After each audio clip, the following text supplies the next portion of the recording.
We are just heading into the game. Looks like the players are now doing the kickoff result, and Andy has... Oh, hang on a second. Andy has won the coin toss and chosen to defend Jimmy, so not what we were talking about. Wow, no. That's surprising.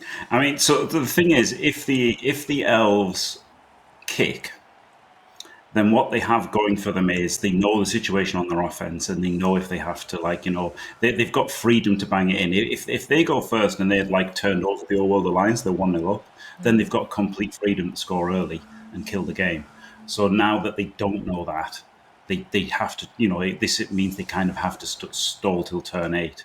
So that what it does give you is information. I just think it's not as valuable as the hits and stuff. And obviously, Andy knew that LeMarseillais wanted to Dakar last game, so now he's set up to kind of counter the Dakar a bit.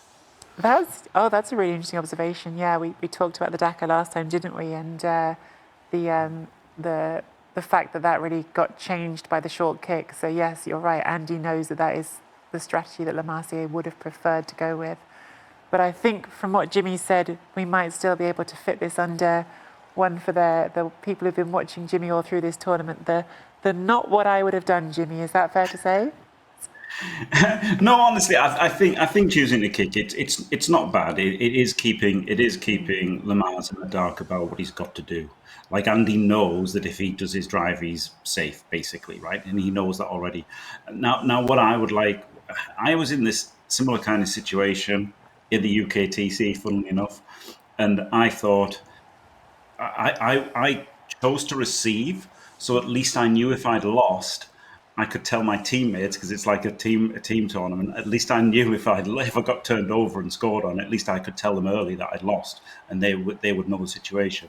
Obviously, that doesn't really help Andy knowing he's lost early. But that's the thing, right? If you get turned over on your offense, you're probably going to lose the game.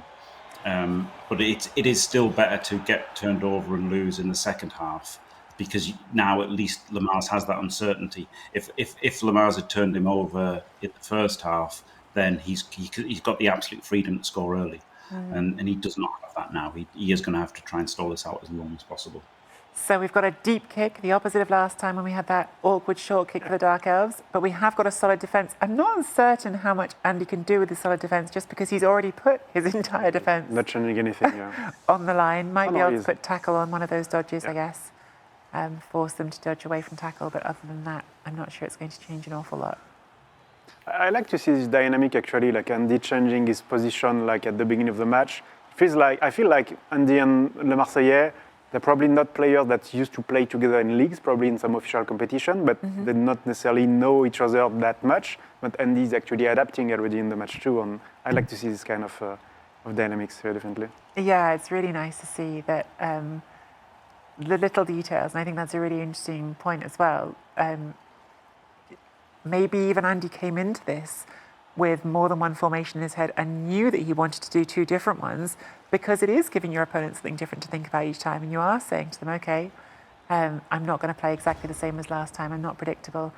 Funnily enough, I don't think we've actually said this yet, these two qualified for the World Championships by playing against each other. They qualified from playing each other. They both reached the final of, I believe it was the season 7 Chalice competition. Jimmy might be able to confirm that. Yeah. Champions Cup, sorry, not Chalice. Chalice was the Blood Bowl 2 version.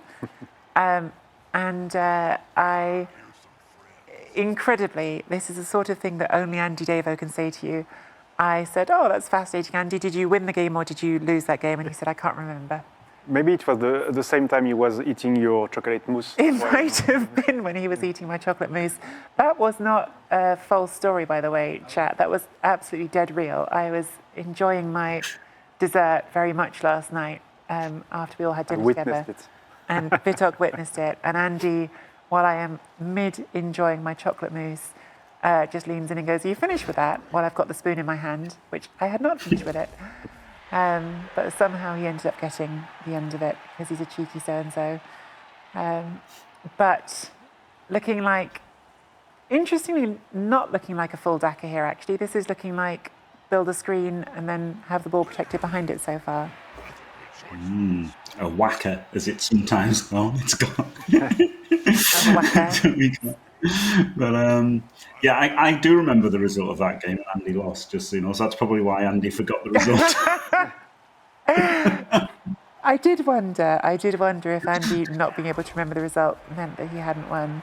But to be fair to him, he has won an awful lot this year. So you could understand him forgetting some of those successes as well. And no reroll on the pickup this time. I bet LeMarseillais is relieved of that, because even though it was deep, that was on the back of the end zone. So if you fail that pickup, you do risk it going out and very bad things happening. So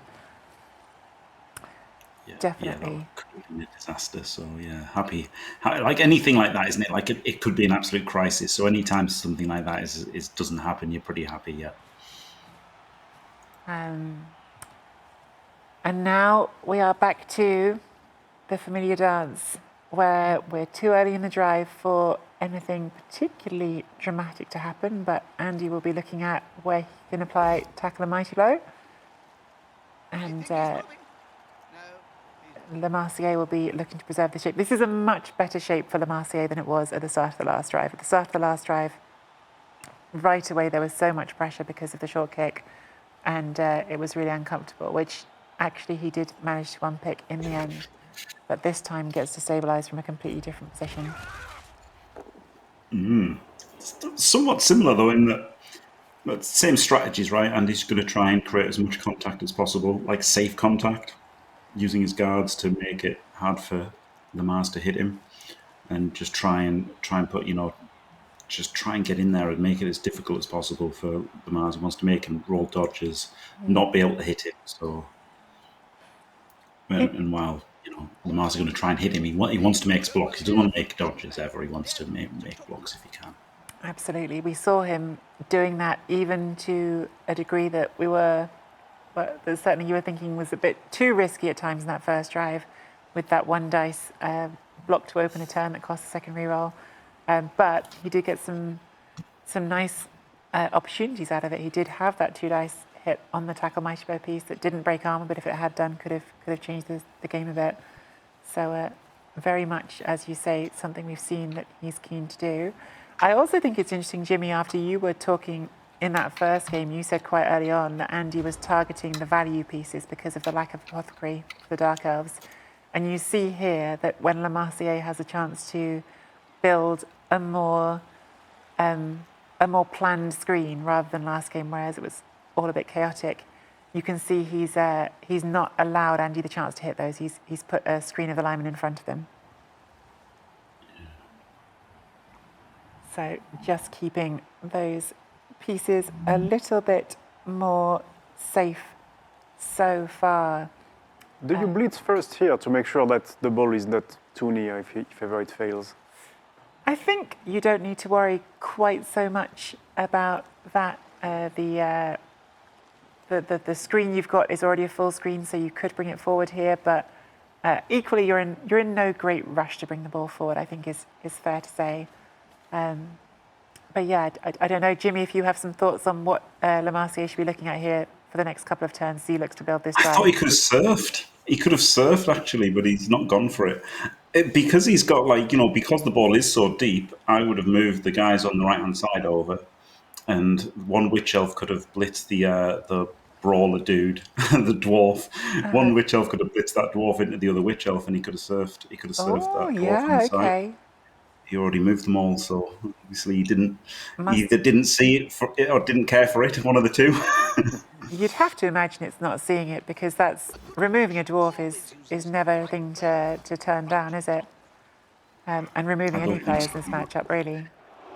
Yeah, well, it depends on the positional cost is the thing, isn't it? And he does get to make 2 hits here, which is fine, unless it's a blockless dwarf. So Enjoy nice, those blockless dwarves while you can. This might be the last one. yeah, one of the last times you ever get to take a both down on a dwarf and watch it fall over. I mean, there was a heavy positional cost. That took a lot of players to get that surf. But yeah, removing a player is really good, isn't it? So You want to bring the ball up. If you want to bring the ball up and you want to centralise, then yeah, you don't go for that. But the fact he moved so quickly means he probably didn't look for it as much. Do you know what I mean? I suppose the question is, do we think the surf obsessive himself, AndyDavo, would have spotted it and gone for it? Yeah. Just yes, just probably. Was that a trap, to drag his Speaking players, of, right? Well, that is just far enough away that I think the trolls there can't get that surf. Yeah. Just. True. Yeah, but I think Andy wants to set up pressure there, yeah, for sure. Interesting.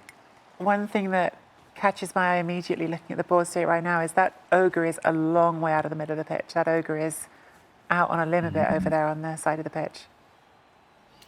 Yeah. It's odd because he is supporting him, right? If you wanted to just base that player with a player and not support the player, then the ogre's the perfect choice. But seeing as he has the thrower and the lineman next to him, it could have just been like a random player, right? And it could have been the ogre could have been in more relevant. Like the throw could have based that guy, and the ogre could have been next. The ogre and the throw could have swapped places, which I would rather do. I was having a moment of living in LeMarseillais' world for a moment there, because that moment when you've got blodge elves and they're hit with that tackle mighty blow and your opponent is taking that second to think about, where am I pushing to, am I following up? It's just one of the worst feelings in Blood Bowl when you're waiting to see if your important player goes splat, and especially when you're playing without the apothecary. So poor LeMarseillais, but wasn't hurt again. So they are holding up a little bit better. And that is one of the things that makes Dark Elves so strong, isn't it, Jimmy? Like, compared to, for instance, Wood Elves or Pro Elves, which have their own advantages as a trade-off. But Dark Elves can take a punch that bit more. They can survive those hits a bit longer. Of course, in any given game, it can go the other way. But in general, they do stay on the pitch more.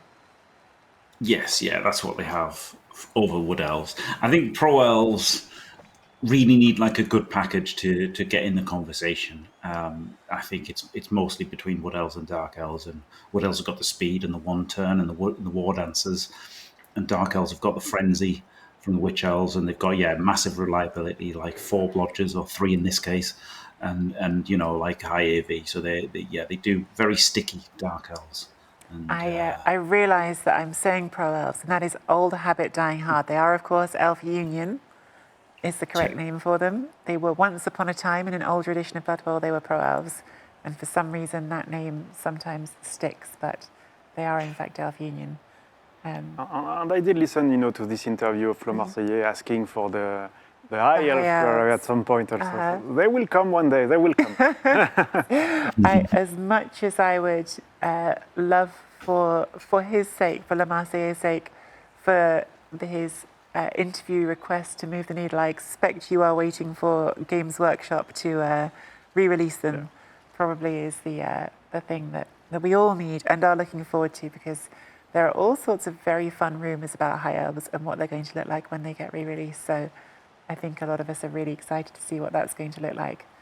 But I'm like LeMarseillais. I really enjoy High Elves. I've played them on tabletop a bit, and they have, for me, a really nice blend of the two things, because they do what Jimmy was just saying. They've got that a bit more sticky, that with the linemen, you can put the linemen into the fight a bit more and not expect them to die immediately. But they also have the movement aid pieces, which means that you can do the really fun elfy stuff and getting away. So High Elves are definitely a favourite for me as well. It would be great to have them back sometime. Whenever that is. But I personally don't fully agree with Jimmy on the Elf Union, the Pro Elves, whichever you want to call them. I think they can be a lot of fun. They are fragile and that's scary. But for instance, in this very World Championship, one Elf Union team, coached by the excellent Vedahopia, did survive longer than any of the Wood Elf teams. So it can be done. Only one round off reaching the finals, wasn't he, Jimmy?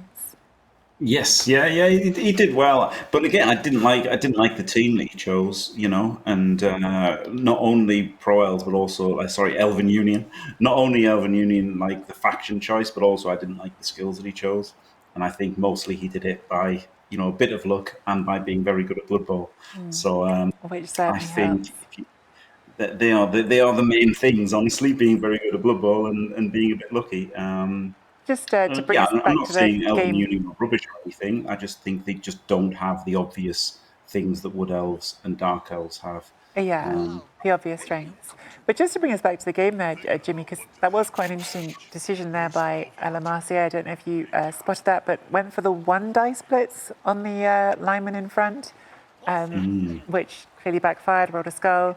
That seems, I don't know, for me that's a tricky one to pass. I'm not sure what he was trying to go for there that would have needed him to take a 1 dice blitz that time instead of a 2 dice. Well, yeah, he probably just thought he wanted to do a blitz. And, I guess technically a 1 dice blitz is better than no blitz, but not really, right? If you skull and if it costs you position, then is it even worth it? Like, the blitz, I would have gone for the blitz on the dwarf at the end, with a witch elf and try and squeeze into the sideline and hope something happens. Surprised he didn't do that. But if you're not going to do that, then there was no really obvious blitz target. So, yeah. Which is a credit to Andy and how he's setting up, isn't it? Andy's making it hard to get good blitzes. That's what he's doing with the guard positioning and with, I suppose, in that case, dangling an armor 10 plus piece on the edge of the line, which is the least interesting to hit in general. He's making those decisions less appealing. Yes, yeah, like that's what he's got with the team, isn't it? Like they've got loads of guard. They are the bash team. That's what they are meant to do. And lots of stuff in base contact now for LeMars. This is the problem with not dackering. Now he's giving up hits a turn, and how many players are based? 7 players are based. 7 players are based. It's not good. That is very uncomfortable. We did see good reroll discipline again from LeMarseillais. Didn't put the reroll into it after taking that 1 dice blitz. And I'm looking at the board here, Jimmy, and thinking, this is turn 4. Is there a little bit of a gap that we might be looking at on the left-hand side? Not really, because all of your other players are on the other side. That's the problem, isn't it? I think he needs to just get everyone back together first. Have not 7 things based, and regroup, and then try and do something. He's running out of time though. But the good thing is, it means he can score on turn 8. So I think just dodge everything off was the play here. I think we're going to be taking a 2-dice block without block here, and I'm a bit scared of it. I've just realised that the player that I thought was LeMarseillais is actually just a human lineman on the edge of the line, which does change the shape of that quite a lot. I thought I misread the board there, so that's me. This one? No, the other side. The lineman who's now being blitzed, I thought was a dark elf for a second, which is why I thought the position was different to what it actually is. Yes, yeah, it'd be a lot easier to turn the corner if Yeah. you were already. This gets to push out the blitzer, but then he doesn't have dodge, so it's actually worse pushing 1 him in out here. 9, has to reroll it, does get the POW. It's actually worse pushing him out here. It looks better, but it's worse, right? Because it's a 2+ now, but it's versus tackle. Whereas if he hadn't put him out, he could have 3-2. Oh boy, if that had failed, the ball was just getting hit, but it doesn't fail. It makes it with dodge skill. Scary, scary moments here for LeMarseillais. And that is the problem as well. If you're 1-0 down in the series, if anything goes wrong now, you're just done. Yep. Because you have to win this, not just draw it. That was a nice play there, basing up the trolls there. I was thinking that's a surf blitzer at the top of the formation, but not now. I guess the good news is the armors are holding up for the That moment. is Yeah. very much the thing that is going for them. And look, we saw in the last game, Vitok, this position was... I don't think this is a worse position than the one that LeMarseillais was in around the same point of the drive last time. Yeah. And we were saying, oh, this looks difficult. And then, as Jimmy has said all along, when the Dark Elves want to use that little bit of extra speed they've got, they can suddenly gain quite a lot of space. So it's not terrible. It's just not as good as maybe you would like it to be right now. Yeah, this is decent. I think this is somewhat comfortable. It's never that comfortable because obviously Andy can always jam in like 5 guard and an ogre and make it so that you're going to have to do dodges. But this is decent at the moment. I think from Lars, I think I'd be happy with where I am if I was LeMarseillais here. Apart from this guy getting surfed instantly. Apart from that. Oh no, he's not. No, he's No, he's not, because because the last the dodge he did, that was a nice dodge. I liked it. Errata the Slayer's base. I was when you said that, I was wondering if there was a way to chain push it free, but I don't think there is. Not without using the blitz. So. He's going to push chain the witch back. Yeah. But yes, interesting that in both games, really, we haven't seen those early removals, which can change the game quite a lot.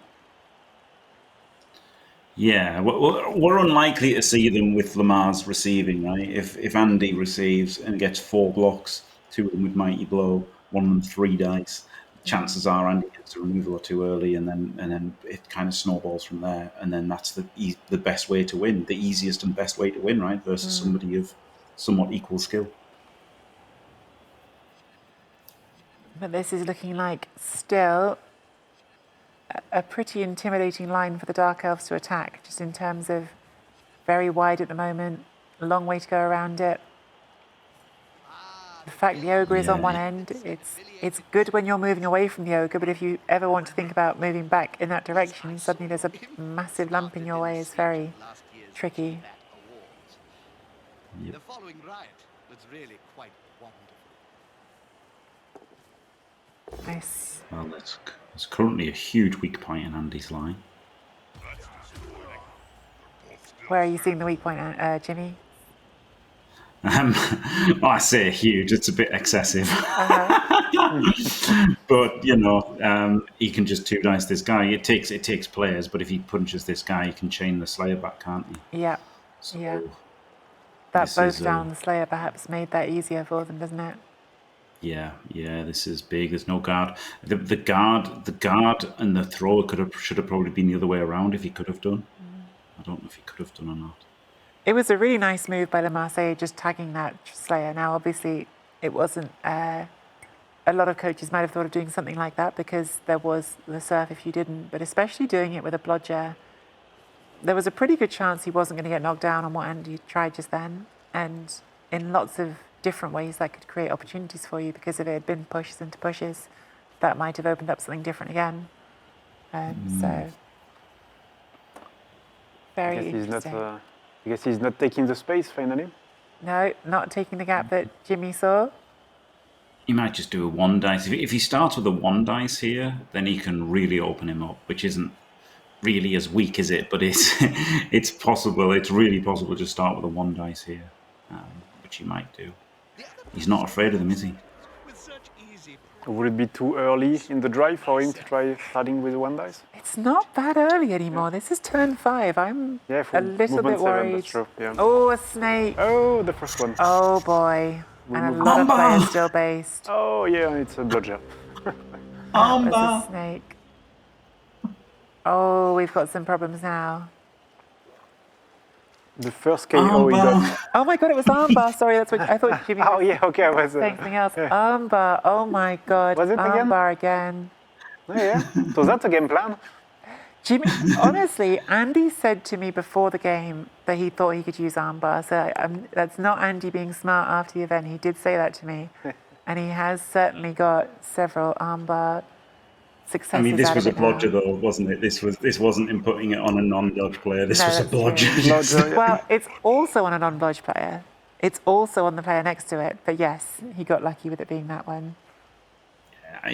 Honestly, I don't think you can really choose to put armbar on them. Like, you just want to put the players on them, right? You want to put the guards on them. You're just mashing in here, to put pressure on. And then a byproduct of that is some of them will be from armbar. When 7 players are marked, some of them are going to be marked by armbar, right?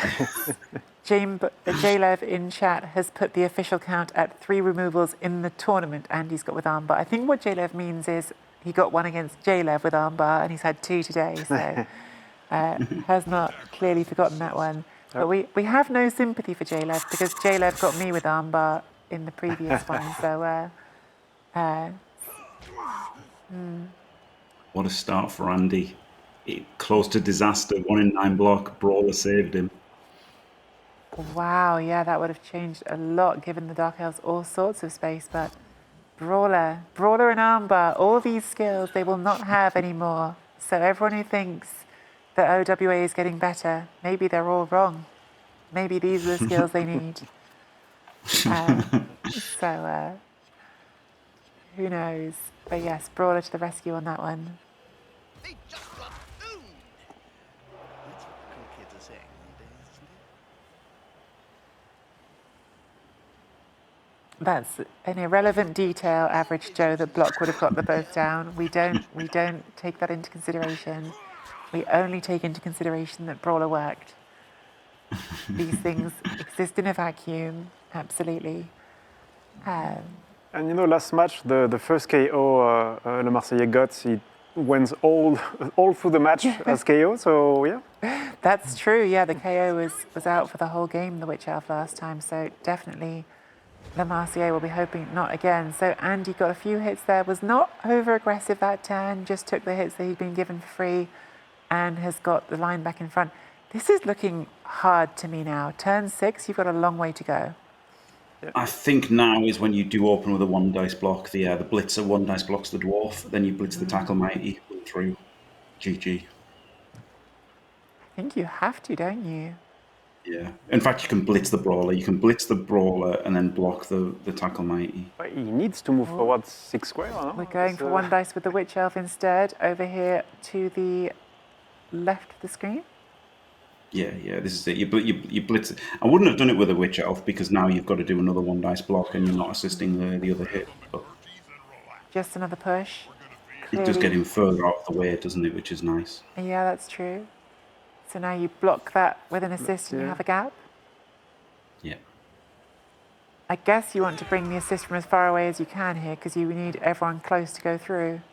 And then you will need some dodges to protect the ball, I guess, right? Oh, Oh, Ooh, 1 you in gotta 9 won't reroll do it. this as Have to well. reroll. Needs this to be at least a push, gets a POW. Or a knockdown anyway. And an armor break, which could be big. No, just a stun. Still big, Huge. but not as Yeah, big as it huge. would have been with a removal. It's still mega though, right? For this drive, Yeah. it's down on turn 6 and then gets up on turn 7, and then turn 7's too late. So yeah, that's basically a removal for this drive. Loving Cauliflower in chat saying at the end of that last turn, Andy smashing the turn button and hitting and saying, right, your turn, which is absolutely what Andy does. Right, your turn, when he thinks he's got a good turn and he's got his opponents some problems to deal with. But yeah. then take a sip of tea with milk in it. Oh yes, he's been provided with a production team with some tea, as have I. We don't have Jimmy here with the Ringtons, but we've got superior Yorkshire tea. Don't tell Jimmy. Whoa! You can't just declare war and then say don't tell me. Actually, there's some very, very delicious green tea in the rooms in the hotel here. Very nice. Oh, last reroll on the rush. Has to put it in. Oh boy, that's uncomfortable now. No rerolls left, and we have to do some more dodges. And the first one fails. That ball is getting hit. That ball is getting hit. If you're going to do that, you have to hand off to the Witch, I think. So you've got the ball on at least a dodge player. Like he's having to do a 2+, and so he'd have had the screen already, and he would have handed off to a dodge player. So I think that was a mistake that they're doing the rush with it. I guess he's got dump off, which is okay. Yeah. But, oof. Very unlucky still. With between the 1 in 9 on the blitz to go through, you really needed to get a push on that turn would have been fine. But having the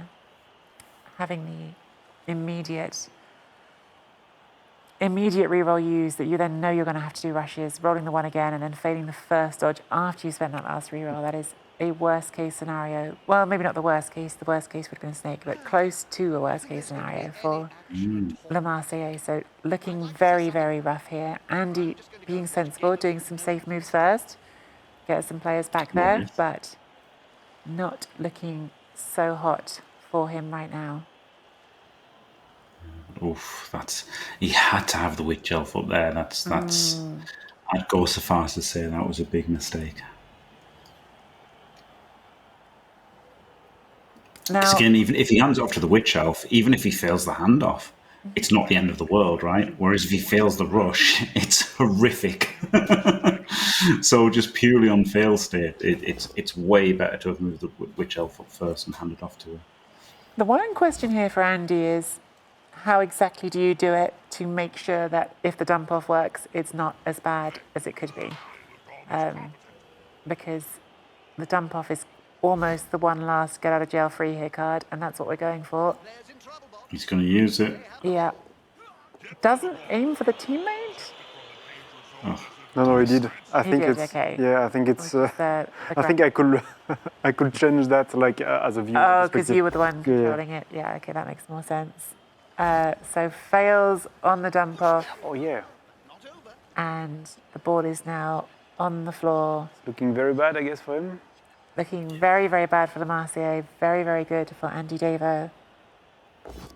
He's got the thrower there to maybe get through if he powers the witch elf.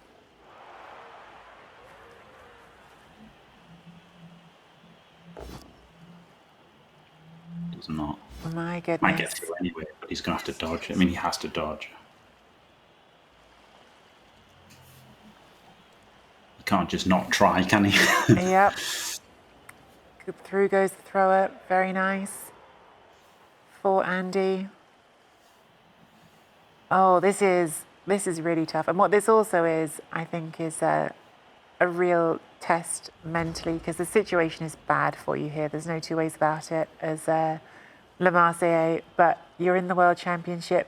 You want to play out until the very end as much as you can. You have to still try to keep your mindset on what can I do rather than what can't I do, I suppose. So there is a pickup here. You could pick it up on a 2+ and maybe even blitz through the catch to go forward.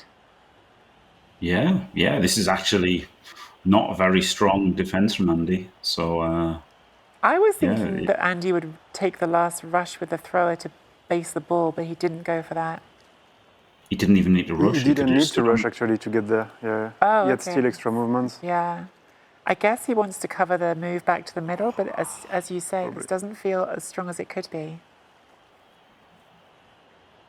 No, it's this square between the blitzer and the witch elf, right? That he's got a 2+ dodge out, so he can actually get both the witch elf and the dark elf blitzer out on 2s, and so these two are both basically completely free, which is the problem. So I guess Andy should have been one square down with the thrower, so that he would be completely hemming those two players in, whereas now they're not. So they get very reliable dodge outs.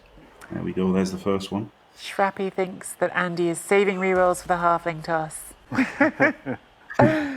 Maybe. The Mars does need maybe. a scoring threat as well, by the way, which he Yes. doesn't by moving the witch elf there.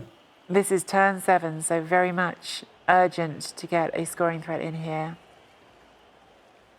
He saw Jay leave match last year, so he's thinking, okay, in World Championship, this is happening. So It's the only way to win with OWA is to throw those halflings.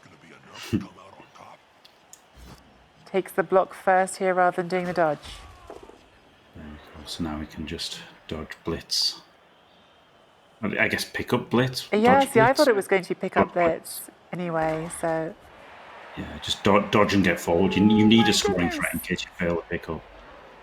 You have to get it. You Yeah. have to get a scoring threat. but every single one of these rules is scary. where do you go with the ball afterward? Just moving up. Just forward. Just potato Yeah, forward. Yeah. So you pick it up and you blitz through the catcher. It will be with the blowjar. It's not Yeah. that bad, but yeah. It's not that bad. It's really not. This actually is not looking as terrible as I thought it was going to, especially with a full Oh man. yeah, and get the power. Yep. And then the witch elf can fall through at the end. Yeah. Okay, that's good. This is really nice recovery by LeMarseillais. I do wonder if Andy let him off the hook a little bit. Oh yeah, that's a good point, Jay Leave. Yeah, Lamars dodged off the armbar rather than off the thrower. He could have gone next to the thrower and dodged, but he chose to dodge off armbar. It's at a certain point you've got to make a statement. You're not afraid. The armbar can't hurt you, even though it has. During my career. Okay, makes the dodge with him. But this really doesn't look too bad, does it? No, it looks brilliant. Out of range of the tackler completely, I think. Yeah. I mean, there's certainly a hit on the ball because that lineman at the top can do it, but That's risky. maybe only a 1 dice. Might not even try because of our, not putting rerolls. Yeah. Because Because of free the rerolls. halfling toss. You can say it, Jimmy. Well, no. Andy would play it properly and do a halfling one, catcher one turn, wouldn't he? But yes, there is the halfling toss as well. We know what chat want. We know what the World Championship delivers. Halflings all day long. I don't see a better play here than dodging the lineman for the 1 dice. Also nice for LeMarseillais here that he's gone Bit of a lull. in from the sideline enough that even if you did get unlucky and get powered, the ball can't scatter out, so the Dark Elves would have good recovery options. Yeah. He could try and dodge out the catcher first, right? Because it's got dodge, so he could just try the catcher to get the assist in first.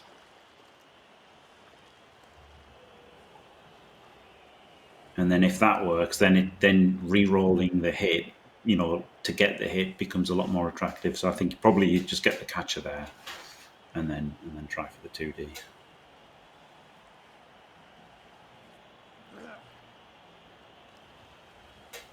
Can't argue with that call, can you, Bob? No. Yeah. So he hits him first, so that he could have made it a 3+. And he's still standing. Oh, yes, I can. see. Yeah, if you get the power there. Yeah. I think you still do the 4-3 though, even without the power. Having some issues with my tablets. I'm not currently able to see chat. Sorry, chat. You carry on having fun. Taking hits first, very sensible. Because again, the play on the ball is not super likely, so why not take your chance for damage while it's there? He's not even going for the ball. Not going for the ball, interesting. Makes sense. It's really not lots to work, and even if it works, there's a decent chance Lamar just picks it up and scores anyway, isn't it? So use your rerolls for your 1 turn. Yep. They've got the advantage. Takes the powers. You have to wonder if you're Andy, if you feel a little bit of, did I let them get off the hook there? Because it felt like it. Well, that's a bit embarrassing. Yeah, it seemed like things were horrific for Lamar's with that 1 on the dodge, and then Andy just didn't seem to pressure enough, I would say. And there you go. So LeMarseillais, as we have said from the start, needs to win this game. Well, step 1 was that he had to win his drive. He's won his drive. And the KO has recovered. And the KO is recovered, which is a bludger, so definitely a significant thing to get that player back. But it is still very much also in Andy's hands here. Andy has a couple of things that can happen for him. He can score this 1-turn touchdown, and even if he doesn't score this 1-turn touchdown, if he can just convert his own offense, that will be enough. But he will certainly feel more comfortable if he does get the 1-turn. Now, it's super minor, but I don't like that the line is all together here, Jimmy. That makes the pushes easier. Yes, I don't think that's minor at all. I think it's absolutely appalling. Oh. It's real. I can't tell you how bad this is. It makes the catcher 1-turn like unbelievably more easy. It means there's loads of redundancy now. Yeah. You can do this with all powers now easily.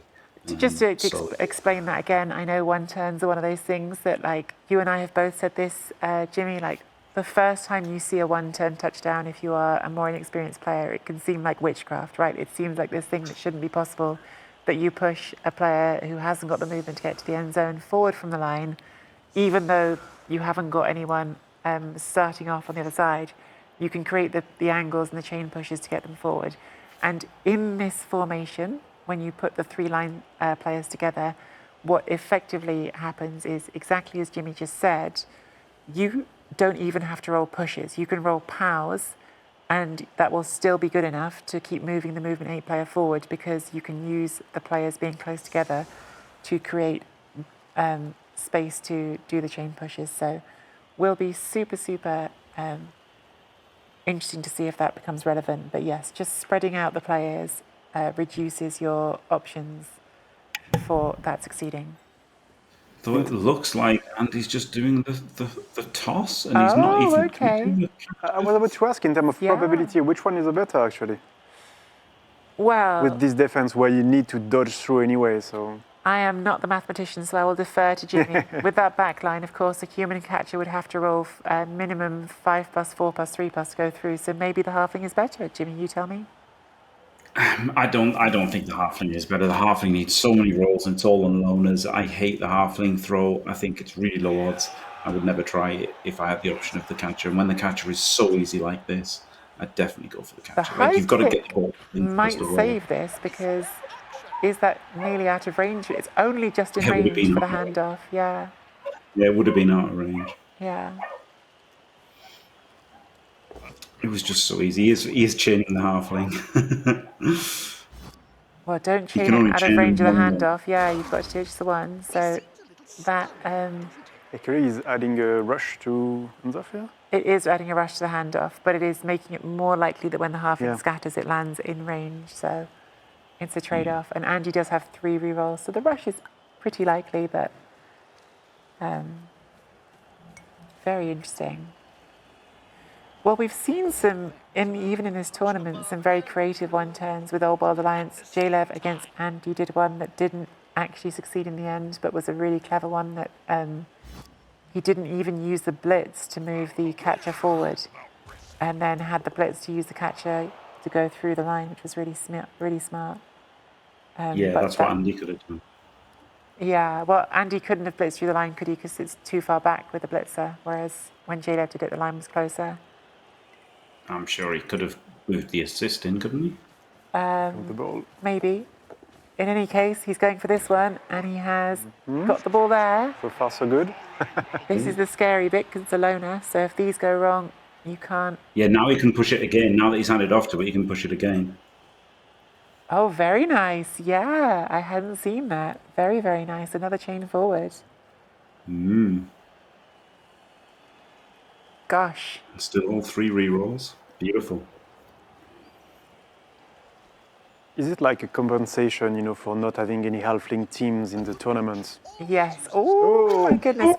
Oh, But it doesn't that's matter. fine. Yeah, he's not going to reroll it. That's It doesn't fine, matter. because he's got block. He gets Yeah. casualty out of it. Doesn't make a huge difference because they have a bench on the Dark Elves, but maybe that's what we talk about. Sometimes we say they burned the one, and he got those 2 skulls out of the dice log, and now they won't roll a 1 on the ogre. That's definitely how it works.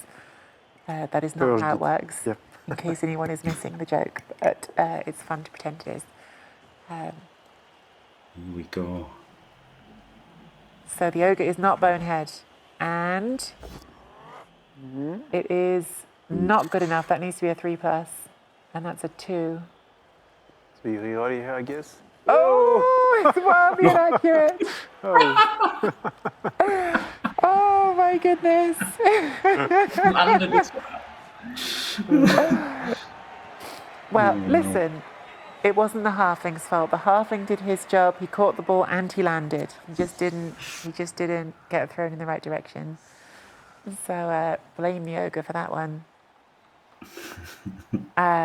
Very, very funny. Well, Andy is still looking only for a draw, so I guess it's still in a very good position, no? Yeah, that was really a free hit for Andy in a sense. That was if this works out, it's great. If not, nothing really lost. And do you know, actually, maybe that was a consideration on why he chose to do the halfling throw and not the other one turn. Yes. Because if you do the other one turn and your catcher trips up and gets injured, you're missing your catcher for the offensive drive. Whereas if you do the halving one turn, you're missing a player that probably won't be on the pitch anyway. So that is probably a part of why Andy went for the one turn that he did. Yeah, I think that's exactly the reason. Yeah, good shout. On turn 16, perhaps would have been a different decision to on turn 8. Yeah. Yeah, I think that's fair. So, big drive. I think both of them will feel they've given themselves a chance here. For Andy, it is pretty straightforward. Win your offense, go through to the next round. But for LeMarseillais, at least he knows now he has done half of what he set out to do at the start of the game. He had to score on his drive. There was no chance unless he scored. He's given himself the chance, but he has to get successful defense that he couldn't get last time. Yeah. Yeah, that's the thing. And now this is where like kicking is good for Andy, right? Because let's say Andy gets his drive done and he's qualified. Whereas like Lamar's could have actually, if Lamar's had kicked, then Andy had scored on turn 8, at least Lamar's could have just deliberately scored early and then tried to turn over Andy for the win, you know? So he took away that knowledge from him of how his drive's going to go. So I don't think it's completely wrong to have kicked from Andy. I just think I think if people ask for advice, they shouldn't kick. So when Andy comes back in later, we'll tell him it's okay. Jimmy said you weren't completely wrong. Yeah. Only partially wrong, not completely wrong. Disgruntled Orc in chat asks, does Jimmy have an in-depth video about one-turn defense? I've heard lots of not that this series, but would love to do this. Do you, Jimmy? I don't. K-Fog did a series, one and done. If you search for that, one and done, Blood Bowl on YouTube, he went all about it. But I probably will do one because he did that on Blood Bowl 2. So I guess I should do one for Blood Bowl 3. A bunch of people have asked about that. Do it and send me the link once it's done, Jimmy. Yeah. Will do. I do hope. I do hope, in general, we always are going to try to talk about things. When we say things that we don't like, we're trying to talk about the things that we would have liked to instead. Definitely, we're aiming to do that. It is difficult with Blood Bowl. It's such a complicated game. There's always so many different possible things you can do, and I think one turns in particular. Ooh, instant double skull gets a reroll. But there's a lot of different options always with setups on one turns. I think the simple answer, Disgruntled Orc, on that one turn that we saw was just spreading the line out. You could do exactly the same defense, but just don't have your 3 players in the line together. That's the one thing that is more or less always true, is that if you put all 3 players together, unless you've done something clever around them, all 3 players together generally is making your life easier as a person trying to do the one turn. So if you're one of the things that K-Fog says on that series, the one and done series, he says if you're not sure, the back line is often the correct choice. It's often it's often a very solid one turn defense. If you are going to try to do something more clever, it's very easy to try to do something clever and get it wrong. Yes. Whereas the back line is often right, but just if you're doing that, spread out your line because it just makes it that little bit harder. Quite a lot harder, We saw actually. Strider actually in Super League one time. Strider, who won the Season 2 finals, he tried to do something clever to deny a one turn, got it wrong, and then, Juggernaut with Frenzy and Sidestep good runner. It's so easy to get it wrong versus that. Yeah. I don't even try to get it right versus that. I just backline versus a Juggernaut, Rattle, and Sidestep, which we shall see later today. We will. Oh my goodness, we will see some one turns later. I am fairly sure, at least attempts at them. Kate saying that was 5 skulls in 9 dice, and I did wonder to myself watching watching those skulls again. You talk about the tournament as a whole. Andy, who won his first game against Jalev and then ended up losing his second game and going to the very end of that series. In the last game of that series, I think Andy rolled about 8 double skulls. And so the things that you carry with you as a player from one game to the next, I'm certain it's going to be in his head if the double skulls start coming again, that this curse is not yet lifted.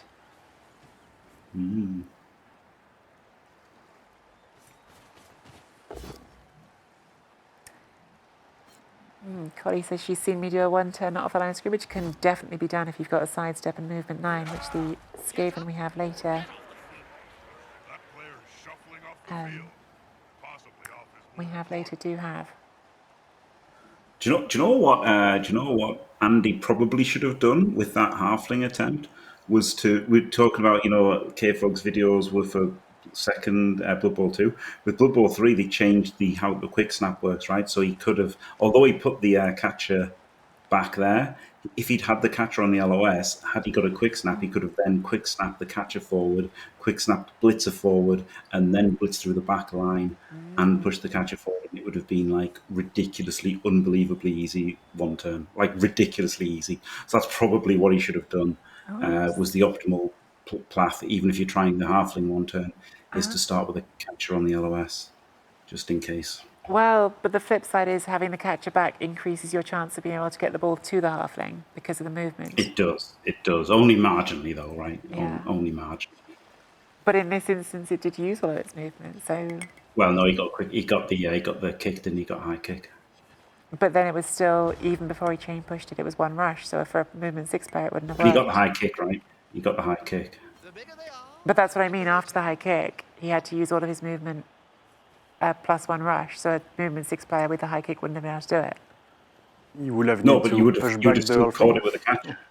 Oh, because the catcher wasn't on. It was on the line, but not Yeah. based. Okay, I see what you're saying. Yeah. Yeah. Got it. Sorry. So as it happened, the catcher would have been out of range had he not got the high kick, Yeah. even with its extra movement. Like, which is good having that extra movement. Like, of course, there would be a bit of a trade-off, but it's got to go in exactly the right square for the catcher's movement to matter. To matter, yeah, I see which what you mean. is super high. It's The also blitzer would why. have, because you would always have the blitzer off with a quick snap, J-Leaf. That's what I'm saying, right? So you setting up for the quick snap and the halfling toss was the right play. Like, I'm 100% sure that setting up the catcher and the blitzer for the quick snap was the correct halfling toss plan. Because you just gain so much from the quick snap. I think people don't play for the quick snap enough. Was what I was trying to get at, and that's something that's changed. That's all I wanted to say. It's gone on way too long now. Way too involved for a quick aside, but never mind. Here we go, blasting this lineman. Back to game plan A, punch things with mighty blow and hope they disappear. Yep. It's a pretty good game plan a lot of the time. Andy has got the Dark Elves down to 10 so far because he did get 1 on the line. But It kind of has to be a game plan as well, right? Because if you don't remove Dark Elves, you won't score. It's pretty much how it goes versus a good player. We saw that last game, didn't we, actually? Even with the Dark Elves down to, I think, a 7 by the end of the drive, it wasn't totally straightforward for Andy. So definitely is a huge help if you can get rid of some earlier, which so far hasn't happened. Interesting as well here that Andy is doing the thing he didn't do at the start of last drive and sticking the guard straight in there. Because this is Interesting exactly what we on a talked turn where the about. ogre went stupid. Sorry. But this is exactly what we talked about last time about if you do that, you risk the tackle mighty blow getting hit. And I'm looking at this now and thinking the tackle mighty blow might get hit. Yes, it should be as well. It's a strange thing to do when your ogre's stupid, right? When your ogre's stupid, that's when you take a turn off. You know, play a more passive turn. Don't generate contact. Whereas now the ogre's out of the picture for this turn. Things can happen. He can come around the back, pressure the ball. He can hit the blitzer in the front. You can go down the line, maybe. Like, things can happen here. Do not like this turn at all from Andy, to be honest. This feels like a big turn to me. This feels like a big turn for LeMarseillais to do something with it, to put some real pressure onto this drive. Because I think that while everything we've said is true, that if Andy doesn't get removals, it can go against him, I also think in this position where you are losing the series, you don't want to miss that chance to really turn the screw, do you? Because you can't afford a draw. No, absolutely not. He could hit the ball here, but it's very convoluted. But he could absolutely hit the ball. Talk us through it. Talk us through it if you can.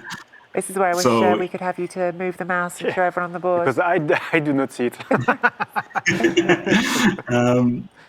What you've got to do is this dwarf, on his own kind of thing. You can fill 3 squares in front of him. So, like, you've got to fill in one of the third square in front of him. come round the back, blitz him into the blitzer, who then goes into that little hole. Then you fill the line there. Then you block him into the blitzer there. So you've got to fill Oh two yeah, squares I behind. see it. And the blitzer goes there, and then you can block with a runner, and then that gets the blitzer into the cage. Very, very fun. I'm not certain. I think I would agree that it's probably not worth the amount of. Oh wow, double skull. Amount of Does work. it involve double skull or not, this strategy? Probably not. If you'd been doing one dice, you'd be in a lot of trouble right now. So yeah, good thing. I think you could have put everyone in first and done it, but yeah, it's a fun thing to do, and honestly, like it might have been the right play because LeMarseillais has to win this game, right? He's got to make risks, he's got to do things that are a bit crazy, but I mean, this is a lot of hits he's getting here, so I think this is. Yeah, and if you get a bunch of knockdowns this turn, it becomes a very uncomfortable turn for Andy. Yeah. Yeah, I think this is what I would have done. Just punch things, change away the one guard. But only one guard, isn't it? The Slayer's got a So guard he's as not well. going to get to the tackle mighty bow, but we'll hit the trolls there.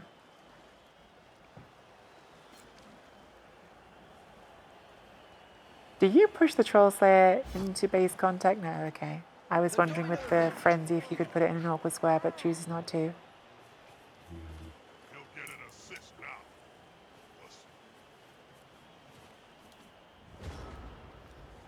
I feel like ever since the start of this game, we've been saying Andy doesn't need to win.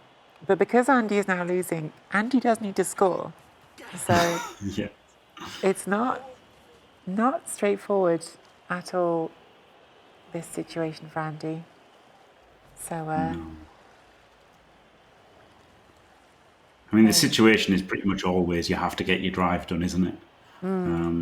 If you don't get your drive done versus anybody, you're probably going to lose. But so that hasn't really changed. Like if you get it's funny. That's one of the things where you've got like change gears on defense sometimes. Where like a stop is good, but counter scoring is like so much better because that relieves the pressure off your offensive drive. So it's really important to go for defensive like scores sometimes. But in this case, he knows he hasn't got that. But so nothing's changed from the start of the game. He just has to get his drive done. yeah. Brings the ogre in. Lovely 3D. Doesn't get the knockdown though. Ooh. Could have had the follow hit from the catcher. Interesting. Maybe didn't want to risk sticking something on the cage. I don't know. It's so safe with all the guard around. Interesting. See? Turn by turn, I start to think this is looking okay for LeMarseillais because he's still got 10 elves on the pitch. And every turn that's true, he's going to feel better about it. And he hasn't made the forward progress yet, which isn't too big of a worry. It is only 10-11. But still. Feels like you will need some removal to be able to move like with confidence and safely, I guess. Yeah, which is kind of what Jimmy's been saying from the start, isn't it? Just has to get something. Yeah. Like even just a turn, right? A turn where it makes you a couple of stuns, that you need to get some kind of traction because you can't really force this. He could force this a bit more if he was playing a worse coach, but in the World Championships, you just can't really do that. You don't have that much of a coaching advantage that you can just force it through. So he's just going to have to be patient and just hope he can get a something. Even if it stuns, he needs a turn where something goes well for him, and then he can get a foothold and get forward. I think what stood out in this game, in these two games for me is as well, LeMarseillais was saying beforehand, listen, I'm not the super aggressive coach like other people. I am someone who likes to pick their moments. I do think he's quite a patient coach, like watching the way he's approached it. And he is quite effective in these sorts of spots at just positioning well and turning the screw and making it not comfortable for Andy. So, yeah, well, he doesn't need the turnover now, does he? That's the great thing by receiving. He knows he doesn't need the turnover. So this is the thing. On the one hand, it's great to defend with 11, but he might need to turn over at this point. He doesn't know, or whatever. So now he knows he doesn't have to turn over, and he just has to stop him scoring. He can play more passively, and that's what he's country with. So, and chalk up another one for always receiving. Yeah.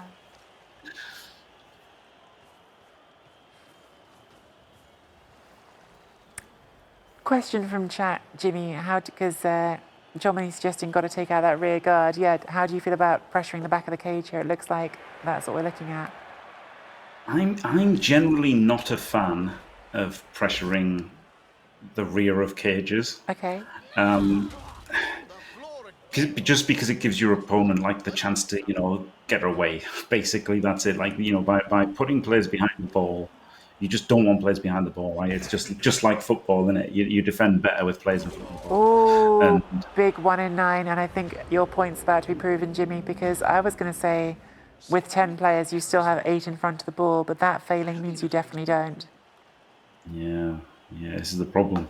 So now, okay, one of Andy's players is on the ground, and the Witch Elf is absorbing the blitz here. But Yeah.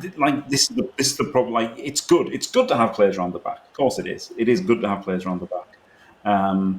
But it's the cost, and I usually feel I don't like giving my opponent that lifeline of getting past me. But like it is good to have chaos in the backfield and stuff, and using his blitz every turn. He's got to waste his blitz, can't get forward his blitz.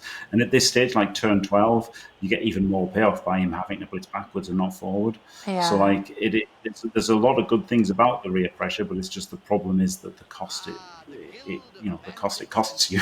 Yeah.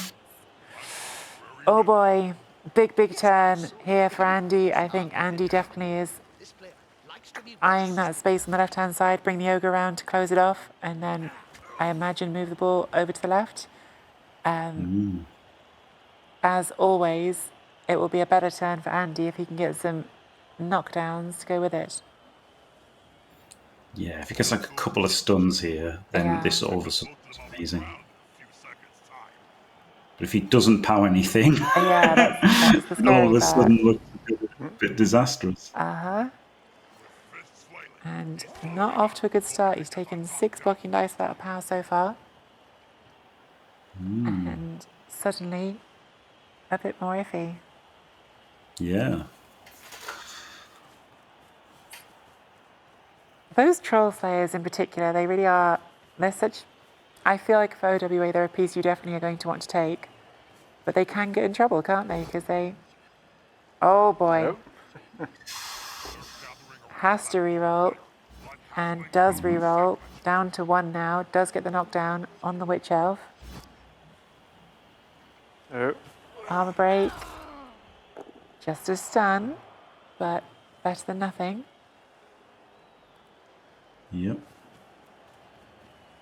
Gets to face that, guys. Has armbar been more effective than Mighty Blow for Andy? It's like it has, yeah. Has armbar literally done more than Mighty Blow? Oh dear. I hope that player has written his It will. definitely does feel like it probably isn't true, but... And I can block And another that guy double again. skull. Ooh, Oh boy. that's actually kind of huge. Another, even a push there would have had like a wall of Yeah. 2 guards next to each other, and now they're not there. And that was a block Very player as interesting. well, so it had to be a double skull for it to go bad. This is really starting to look uncomfortable. There's even just an uphill to... Well, you'd need to get powers for it to open it on the Yeah. ball, but... You can chain him into a 1D as well, and then or 1D the guy away, and then 2 down the ball. Yeah, there's lots of possibilities. things. I mean, this should be 2 dice on the ball this turn. I think. I think you should. This is where you abandon conventional defense. Well, he hasn't. He's already punched the Troll Slayer. I think this is a turn to abandon conventional defense and go for the 2D on the ball. Yeah. I think is probably what he should have done. But saying what he should have done is a bit harsh, because he probably still can get this stopped by Yeah. just playing, normal and safe. It feels If you like need the win. it feels like the ball is isolated from the dwarfs also, so it's kind Yeah. of you're attacking a human team finally on this turn. Yeah, absolutely. And that is really, it is definitely a way you win with elves as well, isn't it, Jimmy? Like, split your opponent, force your opponent to separate their team, and it becomes very, very hard against elves to move forward safely. Yes. So he has, for sure, Yeah. put Andy in a tough spot here. even without doing the aggressive play to the ball. Yeah, I guess, look, he can just blitz the tackle mighty, can't he? But Blitzing he the can tackle also mighty. now, if he wanted to, he could also still one dice the ogre. Bring in 2 assists, one dice the ogre. Could. He's not going to, but he could have. No. And he can base the ball. Yeah. Because the other part of this, worth considering, is he knows that Andy's down to 1 reroll now. So that's also part of the picture, I think. You can say to Andy, okay, you roll a bunch of dice, see what happens. Yeah. Safe moves later there. A little bit, yes. A little bit. Leaving some big things to last. Oh, Andy will definitely be feeling frustrated about the lack of knockdowns last turn compared to the knockdowns going against him here. Yes, yeah. To be fair, one of those knockdowns was the dub skull, wasn't it? But yeah, 3 knockdowns for LeMarseillais. It really makes it tough for Andy now. But again, that's also why Dark Elves are a strong team. All that starting block means you get to blodge very quickly, and that makes some turns no one gets knocked over. Yep. We saw dodge keep one player on its feet. We saw block force Andy to use a reroll. So they're good skills.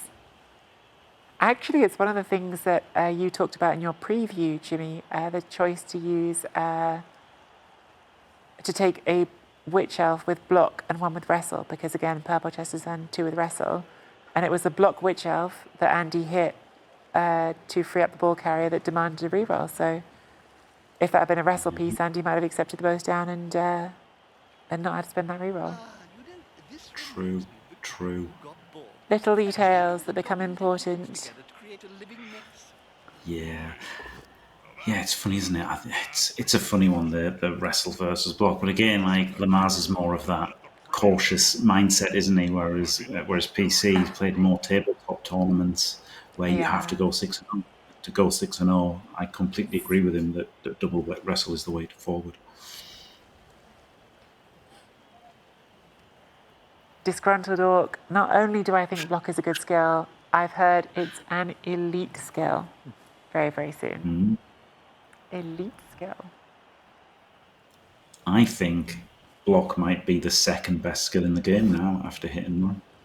Hit and run is a pretty crazy skill. I always think it's a close run thing between block and guard for best skill, though, because there are teams that all start with block, and yeah, they're pretty good. But if a team started with all guard, that would be the best team in the game. So. Yes, that's the thing about hit and run. It doesn't, like, spamming it doesn't matter, right? Yeah. Like, hit and run is so unbelievable on, like, 1 or 2 players, but, like, you wouldn't want a team full of it. Oh, Andy's doing a foul. First one. He's fouling the other one. Okay, yeah, fouls the blodger. Okay, fair. I was wondering if that's a little bit of tilt from Andy that he hasn't been able to remove anything. Ooh, maybe. Andy does like to remove things, and he has not been able to do that this game. And once again, we have a base cage. We also have someone in the cage. This feels very, very unsafe. Oh yeah, this is huge. This is huge. Well, I don't want to say that the halfling should be on the pitch, but maybe if the halfling was on the pitch, you could hand off and throw the halfling. So I don't want to say the halfling should be on the pitch either. I feel like your reasons are different for some reason. He's watching, be careful. He's watching. That halfling has scored half of Andy's touchdowns. Thank you very much. Final.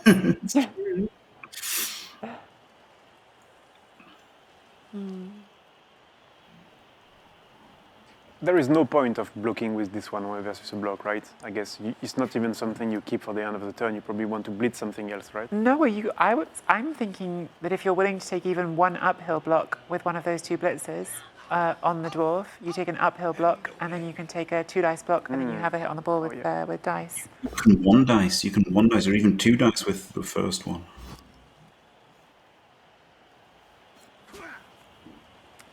See, now it's a 1 dice. You can even make this a 2 dice, and then another 2 dice, and then 2 dice on the ball. If you power the second one, okay, but he's powered the first one. Oh, wow. Okay. This is immediate pals on the first one, and now 2 dice, and yeah, this is going to be 2 dice on the ball. Very, very straightforward 2 dice on the ball now. Just, oh, not doing what I thought. Why? I've got no idea. That was a 2 dice on the ball. Well, can hit it with 1 dice with wrestle here, but could have been 2 dice without wrestle. Rolls the POW, so gets it right. Who needs 2 dice? And gets a Kaz as well. Oh boy, I think we are heading towards a 3rd game in this series. Let's see how it's bones still. Yeah, but so actually this might be the reason he chose to do the blitz from here, because the second hit would be 2 dice, and the push direction here is taking the ball into a spot where the scatters are more likely to be bad for Andy. So maybe that was the thinking, and a bit more of an aggressive choice to give yourself the best possible outcome, because that is a great outcome. That's a good one. Yeah. I think that's why he's done it that way, which is aggressive. To be fair, the payoff is much better, right? Sorry, I was AFK there. The payoff is much better, and it's a 50% to get him down with wrestle compared to 55 without anything, like a 2 dice. And the payoff is huge. And you had the second hit. You had the second hit on a push, so actually it's even better, right? All you need to really do is avoid the skull. Exactly. Was actually really, really nice. Watching really nice this turn, I feel I can hear the French crowd, screaming and gaining hope again. I've noticed that Vitok is smiling a bit more now.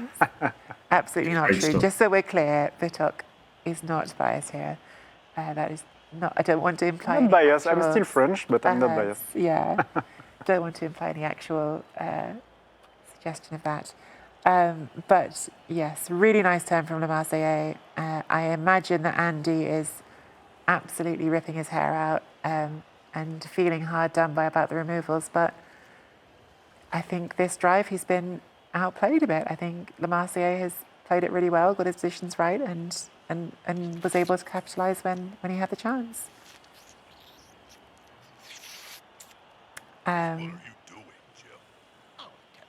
There was a question a second ago from Borbask in chat. Season 3 rules that we've been talking about, are they still planned for Blood Bowl 3 in March, Vitok? Not necessarily exactly in March. Actually, we will talk a bit more about that tomorrow when we talk a bit about next season also. It's not going to be next season, it's going to be next year, but you will see that it will get a bit more precise. But the pure release date of Warhammer Blood Bowl will be given a bit later down the road. There you go, chat. Watch this space. Come back tomorrow. We're going to have more information through the weekend on that. All sorts of exciting Blood Bowl related information going to come at you through the weekend. So if I were you, I would keep watching. But yes, we'll get some more on that tomorrow.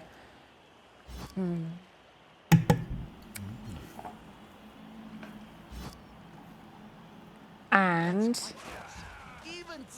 Andy is doing a nice chain push here to get the ogre onto the cage. Yeah. And he's going to get it into the cage. What a chain push from Andy. Love that. Glorious. Really, really nice play. So 2 dice on the ball back. Really, really. Oh, gets the POW. Rewarded for a great turn. Really, really lovely turn. I can hear the French crowd here again, but not at the same time. Big and the armor break. Scatter goes to, not so great for Andy. That's in 2 elf tackle zones.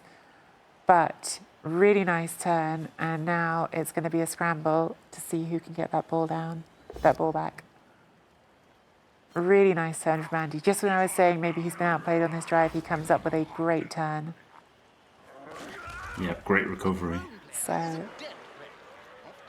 The big problem he has is that the elves can scatter this if they want. yeah. And they've obviously got the way easier recovery, and he just needs to hang on. Like Andy actually has to score this, but hell of a turn.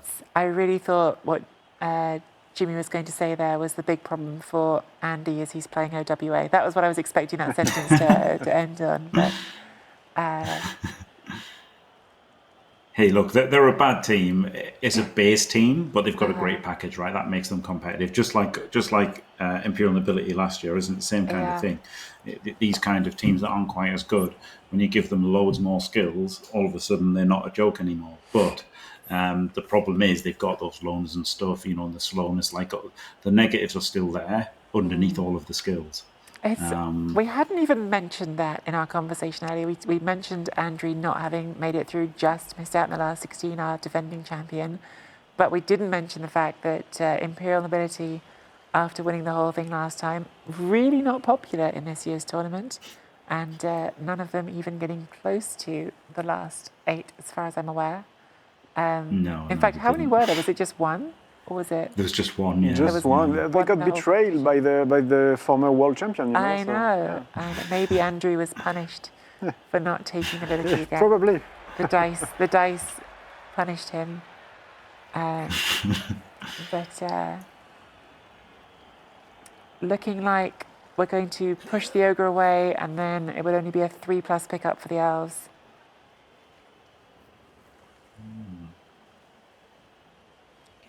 Those removals that finally came in for Andy helping a little bit. It's like, oh, skulls goes for the 1 dice. Still got a reroll. Oh boy. Did that have to be a 1 dice? I guess you could have used the player on the line and made it a... Oh no, because the guard. I guess He's it got did have to guard be on 1 him, dice. yeah. Yeah, had to be 1 dice. Yeah, and I think it's better to do that than... I guess he could have blitzed the guard on the LOS, but Oh, even my then that's goodness. not good. You don't want to block him. So yeah, I think this was about the best he was going to get. Probably, Where is that maybe. human catcher? Just behind the formation, because it is turn 15. Andy needs to get a scoring threat in sharpish, as well as getting this ball Yeah. back. So this is still not easy for the OWA at all, but it's looking a lot better than it was a second ago. So we shall see. Are we getting a game 3, chat? This is in the balance, if it's going to be 2 games or 3 games in this series. Again, I can see we've got more and more people coming in all the time. It is currently 1-0 to Andy in the series. A draw for Andy here would move him through to the semi-final. However, he is currently losing. So, big turn. Gets a scoring threat in right away. I like that. No sitting around on that one.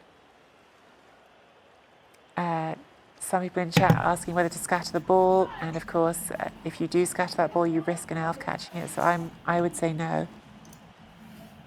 Yeah, it's super dangerous to scatter it here. I would say don't scatter When you it. can just oh my clear god, it. double Oh. skulls immediately. No rerolls now for the OWA. Yeah. Goodness gracious me. Wow. A lot of 1 in a row again. Yeah. Well, he is going to scatter it. No, he no. blocked in that direction. No. Oh my god. Yeah. These are better now, right? Without rerolls. Now the brawler is better anyway. Yes, that's true. Now the brawler is the safest piece you can do it on, other than the very few who have block.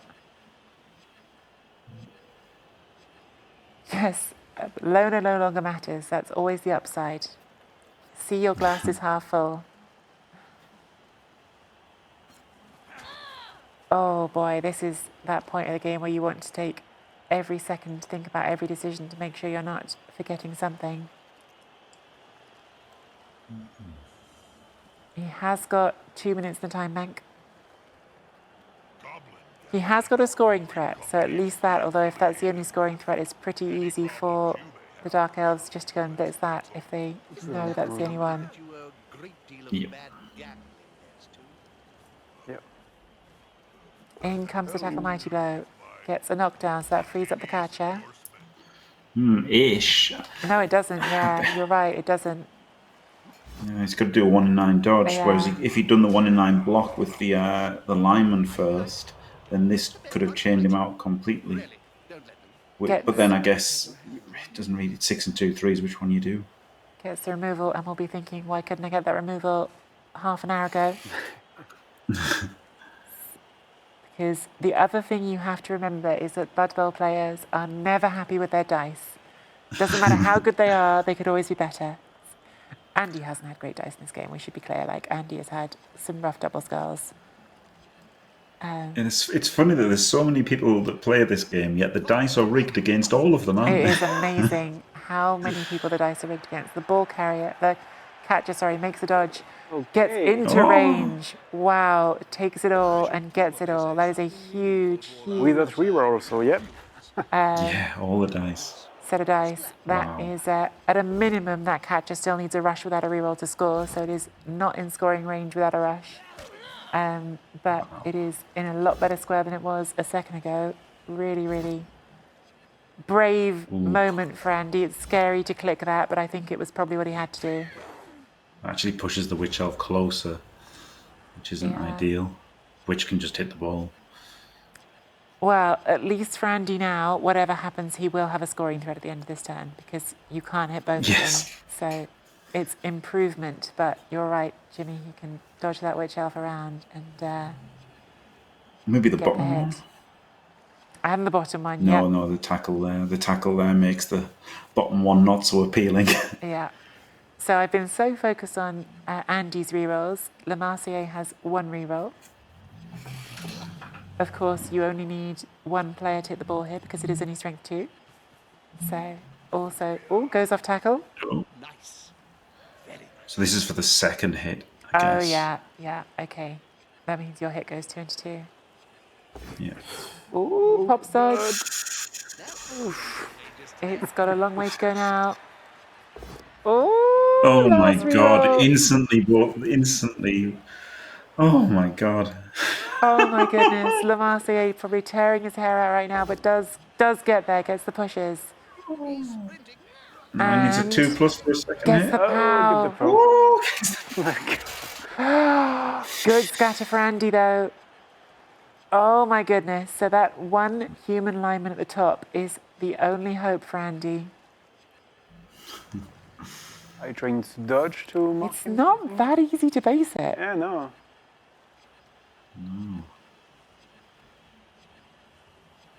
You've got to dodge with the. Yeah. And if you dodge that, you get some extra assist anyway. So Immediately fails. Gets the dodge reroll, but now it's all 3-2 anyway. Maybe you'd move well, that. now it, Leave that one that and was do the good other for one extra now. assist, but it means that the humans assisting it back as well. So still Yeah. only at 1 day. Oh my goodness. What an you ending risk to this the 1 day? game. Chat, do you want a third game or are you cheering for Andy? Chat, let us know. Okay, well, Andy's going to have a chance. The halfling?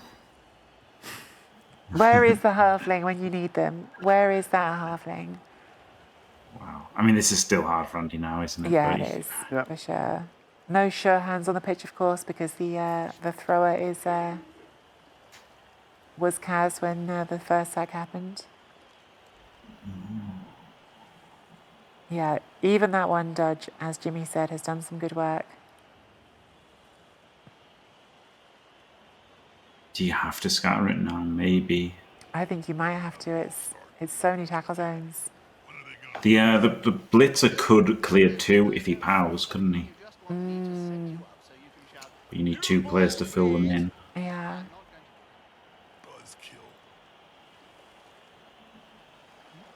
Seems like the consensus in chat is for a third game. We've got at least one Let's Go Andy, but a lot of people saying third game, please. So we'll see if people get what they want or if they want or if the third game is going to happen. Clears one Can't tackle really zone. risk it. Yeah, can't really risk an ogre blitz because it's, he might bonehead, mightn't he? So.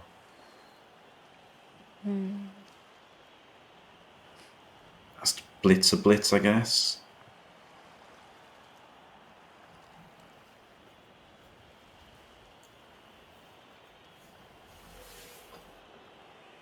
Andy does need to keep moving because he's got only 20 seconds in his time bank and Oh, wow. So 20 40 seconds second turn, yeah. maximum. needs to hurry up here, I would say. And you need to Yeah. click in the end zone, right? Yeah. Yeah. And Yeah, so here you- we are. That's good enough, but needs to do the other one. Ish. The problem is with moving the ogre there first. Now the ogre's getting in the way unless he Oh, powers yeah. Needs a power here. Gets a power here. So now we have to dodge the catcher, pick the ball up, and then get the You can hand just off, pick up the get the lineman. cars. There's Is there's there a a lineman lineman for you to do there. it? Oh, yeah, Yeah, you're right. yeah. So pick up on the lineman. So 15 seconds. 3 plus 3 plus 2 plus 2 plus. He's doing it with the catcher. Oh, Fails the dodge. tactical Fails the eating of the two. dodge. Oh no. No, that's it. Match 3. Here we go. We are going Wow. to game 3, chat. Andy is not going to win this game because he has no turns left. So it is 1-1 in the series. LeMarseillais does not need to do anything here because he's won, but he's going to take his blocks. You know, he knows a lot of people are watching, so he wants some cinematic armor break. Just showing off here, making a point. Yeah. What's the phrase? Assert dominance. Wow, 10 chat. seconds of timing. Who saw This one that go coming? overtime. I have to say, when Andy won game 1, I thought he's going to get this because Andy is a very Middle, accomplished player with the lead. You think it's a strong place to be. And middle of game 2, it was not looking good for LeMarseillais also, so Not yeah. at all.